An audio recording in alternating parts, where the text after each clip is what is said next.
সরকারকে বলবো আজকের মধ্যে ইসহাকের শপথের ব্যবস্থা গ্রহণ করুন।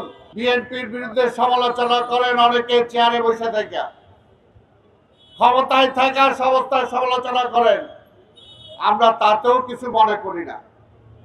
কারণ শেখ হাসিনাও একই ভাষায় আমাদের সমালোচনা করেছে, কিন্তু শেখ হাসিনা আজকে আস্থা করে নিক্ষিপ্ত হয়েছে। বিএনপি তার বিএনপির জায়গায় আছে। বিএনপি দেশের জন্য রাজনীতি করে, জনগণের জন্য রাজনীতি করে। বিএনপি ক্ষমতার জন্য রাজনীতি করে না। আমরা এটা আগেও বলেছি, ক্ষমতা চাইলে বিএনপি অনেক আগে ক্ষমতা শেয়ার করতে পারত। আর বেগম খালেদা জিয়া প্রধানমন্ত্রী হওয়ার পরও প্রধানমন্ত্রিত্ব না ছাড়লেও পারত। আর আজকের এই সিটি কর্পোরেশনের মেয়র, এটা কোনো বড় কথা না, কিন্তু আমরা আইনের শাসনটা বিশ্বাস করি। কোর্ট দিছে, নির্বাচন কমিশন দিছে, আপনার মন্ত্রণালয় থেকে কোনো কারণে সেটা তো নাকচ করেন নাই। অফিসিয়ালি আপনার কোনো চিঠি দিয়ে তো সেটাকে নাকচও করেন নাই যে নির্বাচন কমিশন যে গ্যাজেট প্রকাশ করছে সেই গ্যাজেটকে বাতিল করা হলো। আপনারা তো বাতিলও করেন নাই। তাহলে কেন আজকে ইসহাককে আপনারা সেই মেয়রের দায়িত্ব দেবেন না? তাহলে আপনাদের মনে নিশ্চয়ই অন্য কিছু আছে।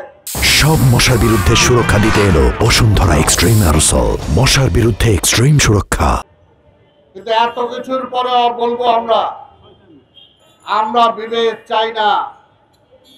পাশাপাশি সরকারকে বলবো আজকের মধ্যে ইসহাকের শপথের ব্যবস্থা গ্রহণ করুন। অন্য কোনো চিন্তা করেন না। আমাদের মনে অন্য কোনো চিন্তা নাই, অন্য কোনো চিন্তা নাই। পাশাপাশি আজকে সকলকে বলবো, আন্দোলনকারী সকল দল, ছাত্রদেরকেও বলবো যে আজকে পার্বত্য চট্টগ্রাম পোর্ট বিদেশিদের হাতে যে ইজারা দেওয়ার প্রক্রিয়া চলছে, এটা জাতির সাথে বেইমানি।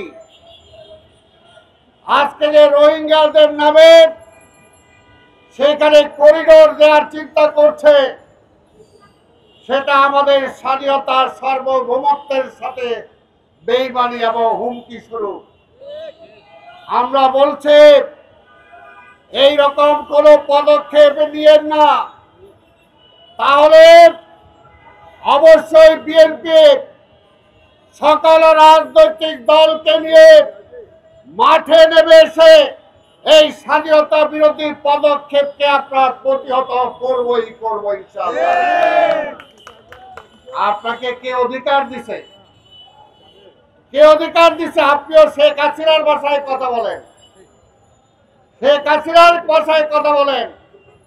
বিশ্বের নাম করা প্রতিষ্ঠানকে কোর্ট আপনি দিবেনই, এটা কি আপনার বাবা? শেখ হাসিনাও বলতো এরকম। শেখ হাসিনাও এই কোম্পানিকে এই পোর্ট দিতে চেয়েছিল।